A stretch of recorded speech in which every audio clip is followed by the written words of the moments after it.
Okay, we're going to get started. I'm Deputy Trent Ferris, Public Information Officer for the York County Sheriff's Office. Thank you all for coming today. We have a lot of people behind me, and if I forget somebody that's not mentioned here on this list, I apologize. But hopefully we'll get all that figured out here soon. We have the York County Sheriff's Office, Clover Police Department, Chester Sheriff's Office, Narcotics and Drone Unit.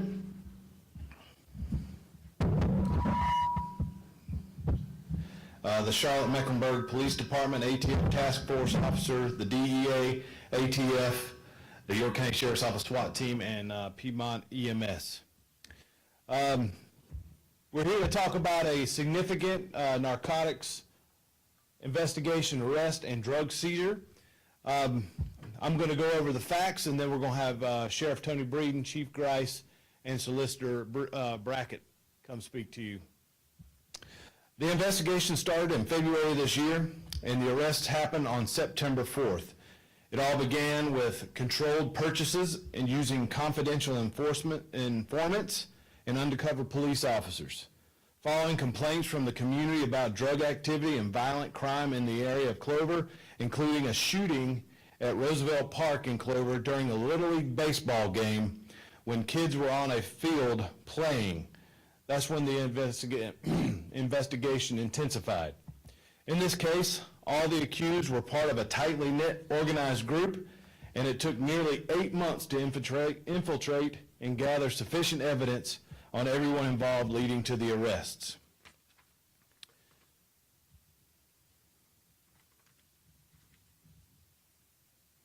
To the table to my right, you'll see that there were nearly 11 pounds of methamphetamine, 602 grams of cocaine, 388 grams, that's almost 0.8 pounds more than half a pound of fentanyl, 15 grams of crack, 1,595 grams of marijuana, 12 dose units of oxycodone, 12 dose units of Xanax and alprazolam, and also 13 firearms. One was stolen, and one was a shot-off shotgun. More than $7,800 was seized. We're going to scroll through some of the people who were involved in this, the folks who were arrested. The entire operation was run through a barbershop in Clover, barbershop/convenience store at 501 Kings Mountain Street in Clover. Next slide. Aaron Jerome Floyd. He was arrested with 11 pounds of methamphetamine. He is one of the top people in the group. He's a documented gang member and leader of the blood gang sets in Clover and the surrounding areas. Next slide. Frederick Stevens Jr. is currently out on bond from Charlotte for attempted murder, attempted first-degree murder, and assault with a deadly weapon with an intent to kill. Next slide. Houston Santonio Williams was in possession of 257 grams of fentanyl, that's half a pound, and if convicted, it's a mandatory minimum of 25 to 40 years, and Solicitor Brackett will talk about that here in a moment. Tamal Gerald Francis was located and arrested in Charlotte on the morning of the operation, that was September. He was in possession of approximately 20 grams of fentanyl, 8 grams of marijuana, and a handgun. He was entered into NCIC for our charges. However, he received a bond and was released from a Charlotte jail over the weekend. He is still at large. So if you know where Tamal Gerald Francis is, please call Crime Stoppers of York County at 1-877-409-4321 or go to crimestoppersofyorkcounty.com. Next slide. Cornell Anthony Tucker.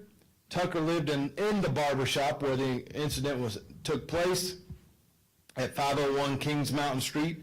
Tucker oversaw the daily operations at that location and also distributed drugs from that shop. Draquan Tyreek Starr, he is a suspect of an armed robbery. He was a suspect of an armed robbery that took place in Gaston County, North Carolina, hours before the operation took place on September 4th in York County. The remaining people, Traquise Robbins, Jarius Tariq Brown, Derek Maurice Middleton, Quantavious Kennedy, all also have narcotics and distribution charges. Next, I'd like to invite Sheriff Breeden for a few comments. Just want to reiterate and emphasize that, you know, certain agencies and certain departments can't do this without the multi-jurisdictional drug unit. And without the cooperation of state, local, and federal agencies, some of these things aren't possible. So I think that that's the big emphasis, is the success of the drug unit and everything that it does, and also the leadership. Chief Watts, for years, leadership that he's given me, also Chief Yurta, Chief Crosby, and Chief Trail will speak, but it's the entire drug unit and also the leadership that Solicitor Brackett has. And people just need to understand that those partnerships, especially with federal agencies that come in and make this possible to go to other states and things like that. So that's really what the key is. These things can't happen in certain agencies without the partnership that everybody has. So thank you. Good morning, Chief Grice, Clover Police Department. I want to reiterate everything that they all said, and want to take this time to thank everybody that was involved from the local level all the way up to the federal level. Without any part of that, none of this probably would have happened. And as the sheriff mentioned, smaller agencies have a hard time with drugs because it takes so long, and there's intense investigations that has to happen. And here in York County, being part of the multi-jurisdictional drug unit, and with the relationship of all these guys that we all have, that's what made this happen. And I know that other agencies in other parts of the state and stuff have tried to pattern after this, and it didn't work nowhere near as good as it did. And I think that has to do with the personal relationships that we all have. But with that being said, having that team is the reason that there's criminals off the street today, drugs off the street, money that has been taken that these criminals were using to make their operation bigger and better, that police has it in their custody now. And all that's thanks to these guys that took care of that. And I want to thank all of them at this time for the help that we've received from them in the Clover area. Good morning. I'm Kevin Brackett, the solicitor for the 16th Circuit, the chief prosecutor here in York County. I appreciate everyone coming out today to learn about this incident and learn a little bit more about the work that's been done. At the outset, as is required and I am ethically bound to do, I have to remind everybody that these are charges at this point. They have not been convicted, and everybody charged with a crime in the United States is presumed innocent until they are proven guilty in a court of law beyond a reasonable doubt. That is a burden that I am very excited to meet in the courtrooms here in York County because of the outstanding work that's been done by the Multi-Jurisdictional Drug Enforcement Unit. For those of you that aren't familiar, more than 25 years ago, almost 30 now, all of the agencies in York County came together to form a one central unit to deal with narcotics and the problems that are posed by narcotics in our community. Every agency, every law enforcement agency, and my office have come together to address this issue, and this is an example of what happens when all these agencies come together and collaborate on an investigation.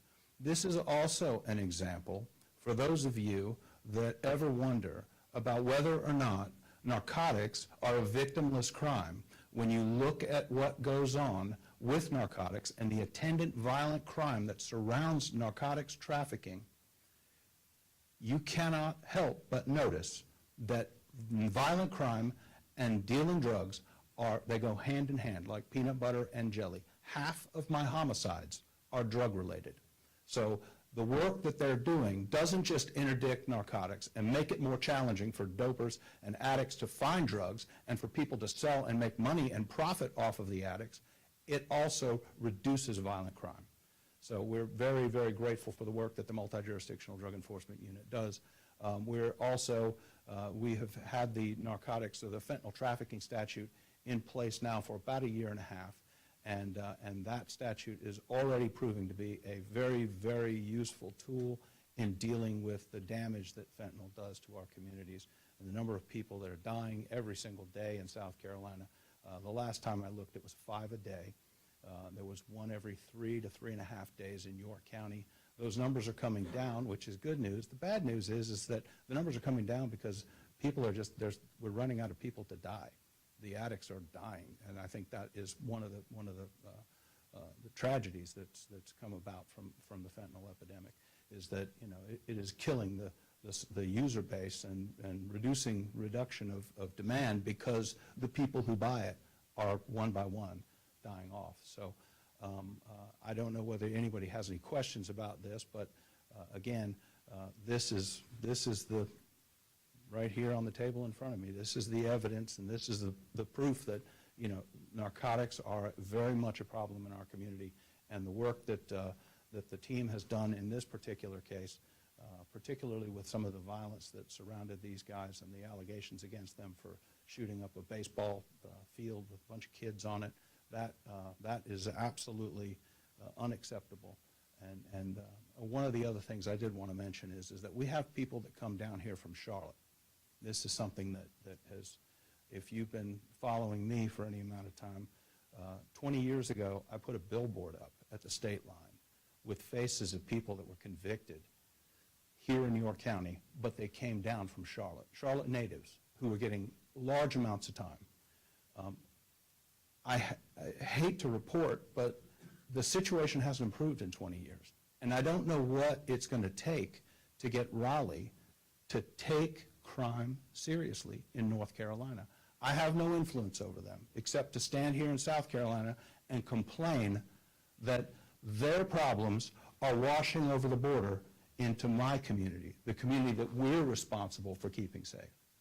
So I implore Raleigh to start funding their criminal justice system appropriately so they can address their cases quickly, and do away with this structured sentencing policy that they put in place many years ago, which does not hold offenders accountable and does not scare them away from a life of crime. When they come down here, they experience true accountability. Up in Charlotte, they don't, because the criminal justice system there is not funded. When you ask for a jury trial up in North Carolina and Charlotte, it could take 3 years to get you into court. Here, we'll have you there in under a year. And when you get convicted, you will go to prison for a long period of time. So I take this opportunity to remind the criminal element in Charlotte that this is the last place you want to do business. And second, to ask Raleigh to once again take a hard look at how you're funding criminal justice and the policies that you're implementing in North Carolina to hold offenders accountable. Because until you do, we're going to continue to have this problem. And nothing's going to change in Charlotte, nothing's going to change in North Carolina until they address that. So thank you again for coming today, and we'll entertain any questions that you might have. I actually have a question pertaining to gangs. Is this entire group gang related, or just the first individual? I would defer to somebody from the DEU, or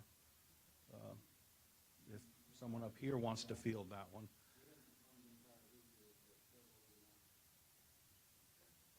They haven't, what he said, in case you didn't hear it, was they haven't confirmed the entire group is, but some of them are. Can you elaborate on exactly how this works? I know a barbershop was involved. Was there some sort of sport going on inside of the barbershop? Elaborate on that. Well, unfortunately, as you know, we can't go into the details. Cases are supposed to be tried in court, not tried in the media, so we can't go into the details and the evidence in too much detail, except to let you know that Clover is safer today than it was a couple of weeks ago because of the work that they've done. But we're not allowed to talk too much about the evidence and so forth, because that would potentially affect. Can you say what was going on inside of a barbershop, generally speaking, without getting too much detail? From what I was told, that there was a barbershop / convenience store, and the operation was working out of that barbershop / convenience store. And that's about all we could tell you about it. Andrew Dice from the Herald, thank you for having us. Has a decision been made to prosecute these people in South Carolina state court or federal court or both? And B, is there any reason to believe that drugs came from Charlotte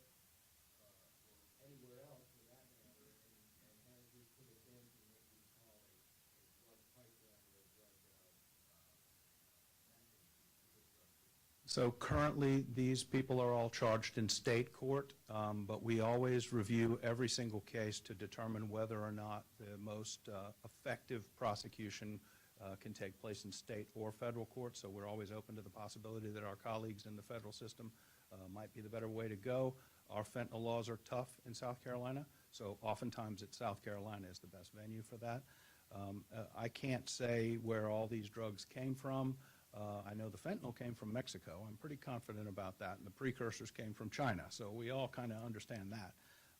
But as far as the impact, the overall impact is hard to gauge, but I can tell you the direct impact in Clover is significant.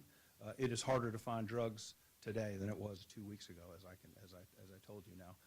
There's always people that are willing to foolishly step up and take people's place, and we'll deal with them as they do.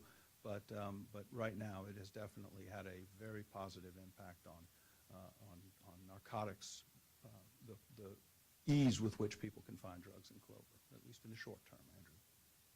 Can you elaborate a little bit more on the murder, the suspect that had been charged with murder in North Carolina? So he was out on bond in North Carolina and then found to be involved in this as well? Is that what you all said? I know that the individual was charged in North Carolina with North Carolina offenses. I know nothing about those, but he was arrested and released, and we were also looking at him at the same time for our incidents and our situation here in South Carolina. And that's one of the symptoms of having this underfunded system up there is that the jail, the detention center in Charlotte, is chronically overcrowded. And they have to make really hard decisions about who they're going to hold. Even people that are dangerous, people that have shot and killed people here, I've had to go to North Carolina and beg the judges up there not to release them. Somebody who shot a police officer, didn't kill him, but shot a police officer, a highway patrolman some years ago, I had to go and sit in court and ask the judge not to set a bond because they routinely set a bond on fugitives that are wanted in South Carolina, and these people don't show up. And they're forced to do that because their situation is so dire with the overcrowded docket and the overcrowded detention center, they can't hold them. So people that would not get a bond in South Carolina are released up in Charlotte, and they're released oftentimes to commit more crimes. So. Chief Bryce, you mentioned that it's harder for smaller communities like Clover to have made a bus like this. Elaborate how big of a bus this is for the size of Clover and what the message sends to the folks who are looking to see this video. This is probably more drugs they've seen in their entire lifetime, and you all have been able to do this in a couple of months. That is correct. There's drug trafficking and stuff that goes on just about every day, some on the smaller scale, but this is a huge scale for what we're seeing in our area. I hope there's no more operations this big in Clover. If there is, I'm not aware of it at this time. But this affects from the small people all the way up to the big people, and it affects people from every walk of life, and Clover is a whole lot safer because of this, and there's no way that a smaller agency, a lot of smaller agencies that are around that could put the personnel out to do what needs to be done if we didn't have the structured multi-jurisdictional task force that we have that can devote the time and the expertise to do what they did. They performed this with precision, with great knowledge and everything, and they crossed every T and dotted every I, and did an excellent job. And that was something that we're part of it, but we couldn't do it by ourselves. Can you talk a little bit more about, and I just have a two-part question. Okay. You may not be able to comment on these, but obviously you were out there when the incident happened at the baseball game.